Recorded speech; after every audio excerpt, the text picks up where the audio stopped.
Saya ajarkan doa. Riwayatnya tersambung nanti.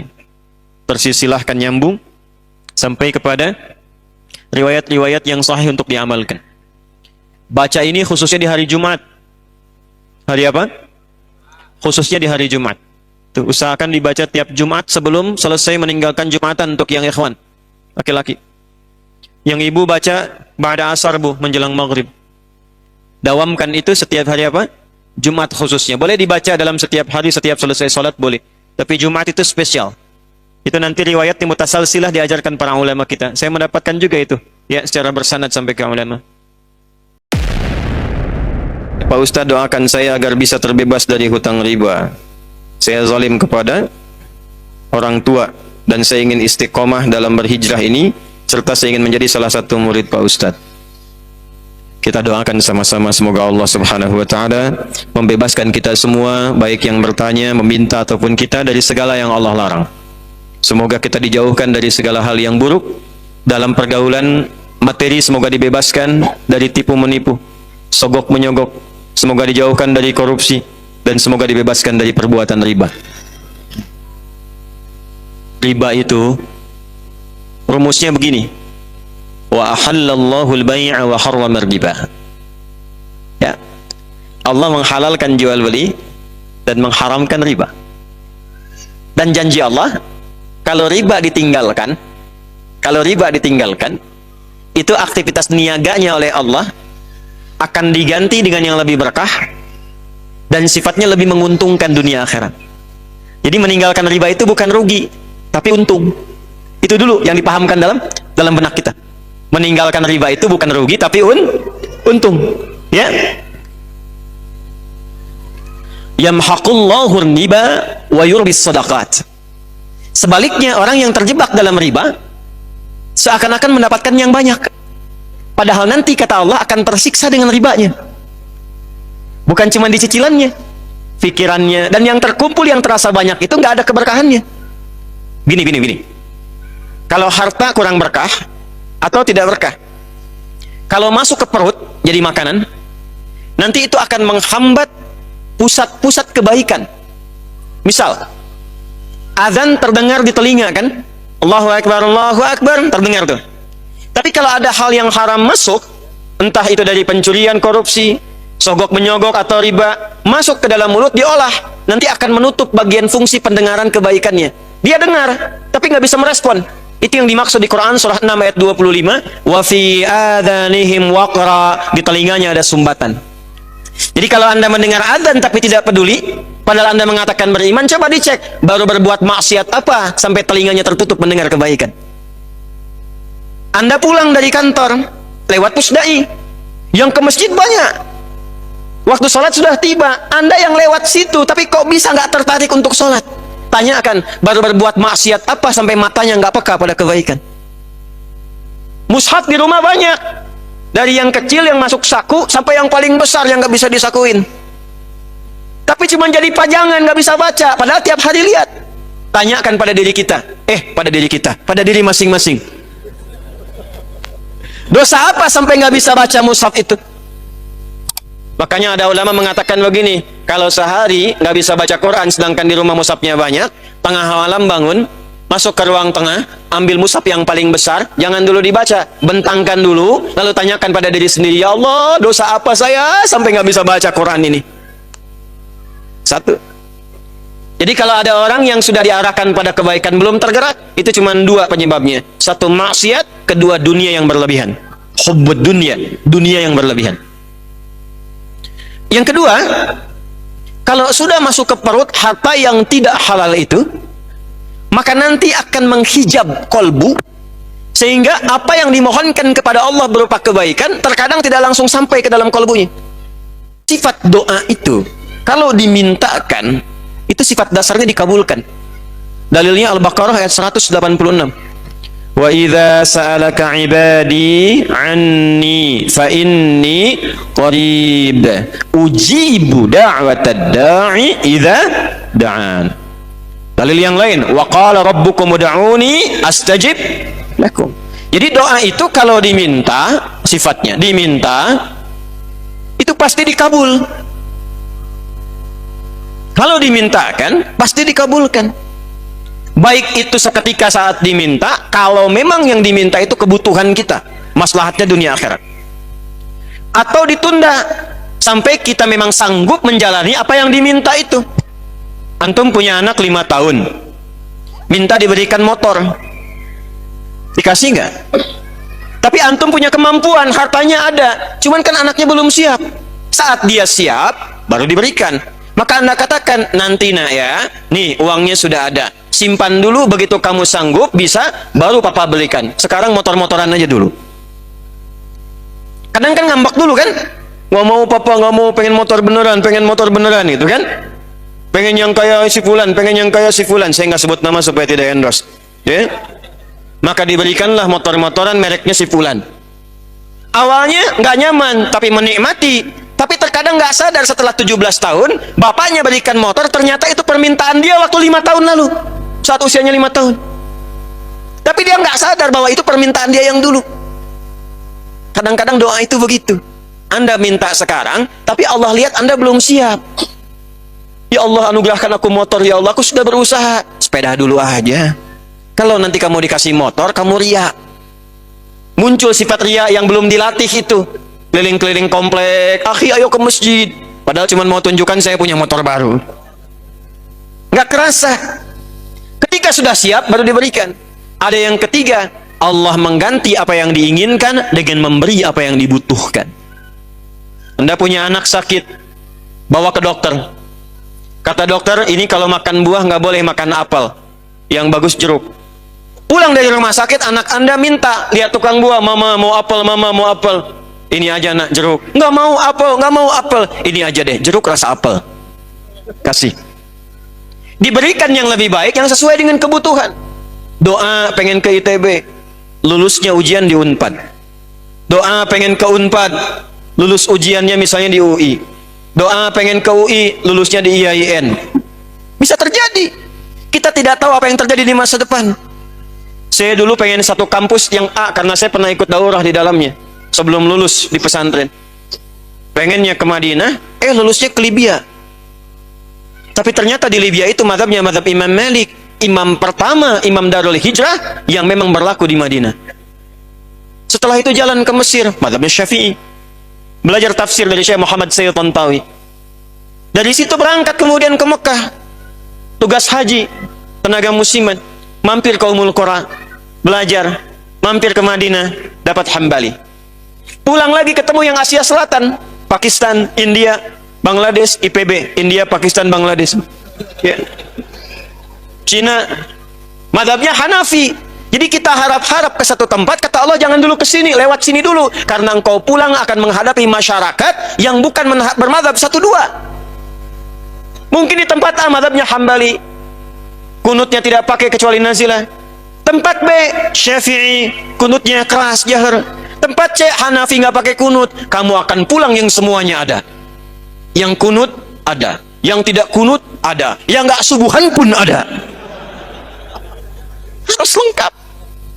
Kadang-kadang pengennya A, Allah berikan B, mengganti apa yang diinginkan dengan apa yang kita butuhkan. Tapi ada orang yang dikasih nggak masuk, bukan nggak dikabulkan. Jadi Allah sudah kabulkan, kasih tapi mental. Kenapa? Karena cawan hatinya tertutup begini. Ini yang dimaksud hadis Nabi. Tsumma dzakara ar-rajula yutilu as-safara ash'atha aghdara yamuddu yadayhi ila as-sama' fayaqulu ya rabb. Faqala Rasulullah sallallahu alaihi wasallam, anna yustajabu lidzalika mat'amuhu haram, mashrabuhu haram, malbasuhu haram, wa ghudhiya biharam. Ada seorang menempuh perjalanan panjang, safar. Orang yang safar doanya mustajab. Orang yang safar doanya apa? Tapi syaratnya safar untuk kebaikan. Lebih bagus lagi untuk ibadah. Umrah. Bu. Ya. Saya di Sumatera, Bu, yo. Ini ya. Ibu kalau mau umrah, jangan banyak bikin status, banyak berdoa. Antum yang ikhwan juga sama. Sedang menunggu keberangkatan. Mohon doa dari semua ya. Aminkan. Ya. Doa aja minta. Itu mustajab. Mohonkan, minta. Apalagi sudah sampai di tempatnya. Saya kadang-kadang kesel gitu. Kesel kok kadang-kadang gitu ya. Sekarang tawaf itu bisa live. Subhanallah, alhamdulillah, wala. Aduh ya Allah. Sa'i juga begitu. Rabbighfir warham wa'fu wa takarram. Kelihatan enggak? Udah nyampe sana itu enggak mudah. Orang nabung-nabung jual ini itu, pengen berangkat haji, ya Allah, nyampainya haji Singapura, sampai ke Singapura balik lagi. Ada yang sudah sampai Jeddah, ternyata visanya nggak bisa digunakan, balik lagi. Anda udah nyampe ke sana, mustajab. Kedua, ini adabnya angkat tangan. Orang yang mengangkat tangan begini dalam berdoa, itu hadisnya, innallaha hayyun karimun. Allah itu sangat merasakan dan malu kalau ada hamba mengangkat tangannya tidak mengabulkan doanya. Cepat dikabulkan. Yang ketiga dia mengatakan, ya Rabb, ya Rabb. Sudah masuk Isya? 1 menit lagi. Ya Rabb, ya Rabb. Rumus ketiga, awali dengan al-asma'ul husna. Apa? Al-asma'ul husna. 1, safar, kalau sedang safar. Atau kalau bukan safar menuntut ilmu kayak sekarang. Mungkin cuma 5 langkah. Cuma 10 meter dari Pusdai. Tapi 10 meter ini berharga. Mungkin apa yang Anda mohonkan selama ini terkabul di jarak itu. Dalilnya sahih di Ibnu Majah dari Abu Darda radhiyallahu ta'ala anhu. Man salaka tariqan yaltamisu fihi ilma sahalallahu lahu tariqan ilal jannah wa innal malaikata latadau ajnihataha ridwan li talibil ilmi. Setiap ada yang berangkat, malaikat itu meridai dan mengaminkan doanya. Dia menempuh tiga-tiganya orang ini. Di jalan, mengangkat tangan, dan memulai dengan asmaul husna. Tapi komen dari Nabi, kalau sudah Nabi komen, like, share, and subscribe. Apa komennya Nabi? Kata Nabi, nanti kita lanjutkan setelah menunaikan sholat Isya berjamaah. Karena sudah masuk Isya sekarang ya. Nanti kita lanjutkan kembali. Subhanakallahumma bihamdika asyhadu an la ilaha illa anta astaghfiruka wa atubu ilaik. Assalamualaikum warahmatullahi wabarakatuh. Assalamualaikum warahmatullahi wabarakatuh. Hadirin sekalian, kita telah menunaikan sholat Isya berjamaah WIB waktu Indonesia bagian Bandung. Semoga semua sholat dan doa kita diterima oleh Allah Subhanahu wa ta'ala. Kita lanjutkan. Orang-orang yang membebaskan diri dari dosa berusaha memperbaiki hidup, baik di amaliyah jasmaniyah, perbuatan yang dilahirkan dari produk jasmani, mulut berbicara, tangan bergerak, kaki melangkah, yang kadang disadari atau tidak pernah salah. Mulut seharusnya berkata baik, tapi lisannya berkata yang tidak baik. Kaki melangkah kepada yang baik, tapi melangkah kepada yang tidak baik. Itu jasmaniyah. Ada maliyah, harta, baik memperolehnya, dari mana diperoleh, kemana digunakannya. Ada yang memperolehnya baik, tapi digunakan pada tempat yang tidak baik. Betul, bekerja halal tidak ada masalah, tapi diberikan produk-produk yang dilarang oleh agama. Ada yang kedua, mendapatkannya tidak baik, dikeluarkannya pun tidak baik juga. Korupsi, judi, digunakannya untuk maksiat, double kesalahannya. Ada yang unik, didapatkan dari yang tidak baik, tapi pengen digunakan pada yang baik, dan biasanya nggak banyak dikeluarinnya. Hasil korupsi pengen nyumbang masjid gitu, ya. Hasil dari yang haram pengen dipakai kegiatan sosial gitu. Hal-hal yang demikian nanti akan berpengaruh, tadi disampaikan, kalau masuk ke dalam tubuh seseorang. Maka seperti tadi dikisahkan menjelang Isya, Nabi mengomentari tentang seorang yang menempuh perjalanan panjang dalam kebaikan. Lalu orang itu ingin berdoa mengangkat tangan, lalu menutup dengan al-asma'ul husna, mengatakan ya Rabb, ya Rabb.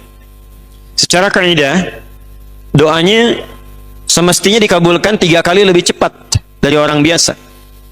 Karena safar mempercepat, mengangkat tangan mempercepat, dan memulai dengan al-asma'ul husna itu bahkan yang dimintakan oleh Quran. Quran surah 17 Al-Isra, Dari ayat 110 itu. Qul ud'ullaha aw ud'ur rahman ayyamma tad'u falahul asmaul husna.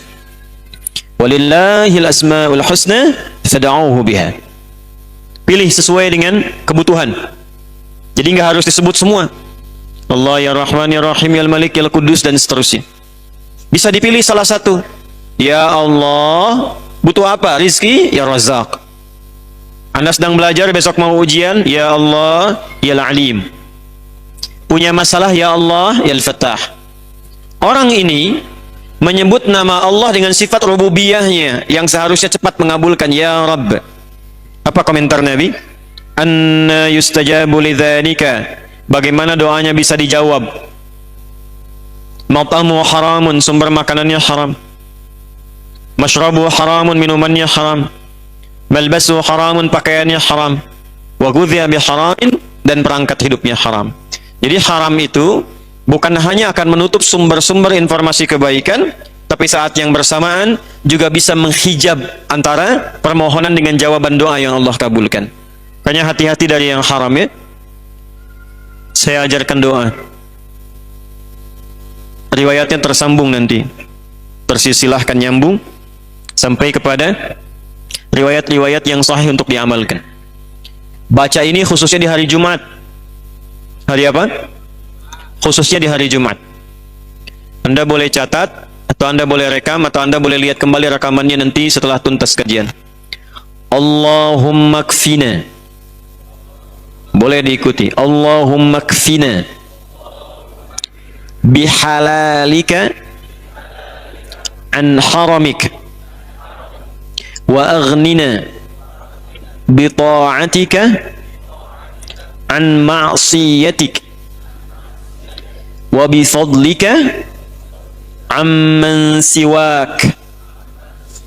Cukup pendek tapi padat. Dalam sekali itu. Usahakan dibaca tiap Jumat sebelum selesai meninggalkan Jumatan untuk yang ikhwan laki-laki. Yang ibu baca ba'da asar bu, menjelang maghrib. Singkat itu. Allahumma kfina bihalalika an haramik. Ya Allah, mohon cukupkan hidup kami ini dengan semua yang halal dan jauhkan dari yang haram. Wa aghnina bi ta'atika an maksiatik. Dan mohon ya Allah perkaya kepribadian kami dengan semua jenis ketaatan kepadamu dan jauhkan dari maksiat.